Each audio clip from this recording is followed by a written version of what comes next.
Hello! Today I shall show you how to add your Gmail account to Yahoo Mail. Step 1. Open Yahoo Mail settings. Log into your Yahoo Mail account.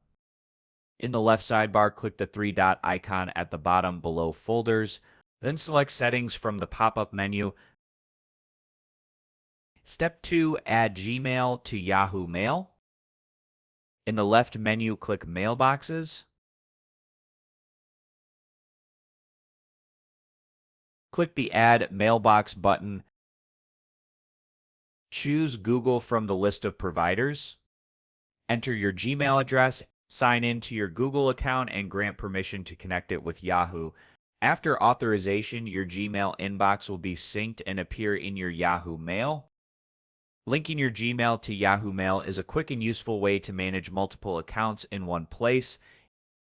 Thanks for following along. We hope this guide was helpful. See you in the next tutorial.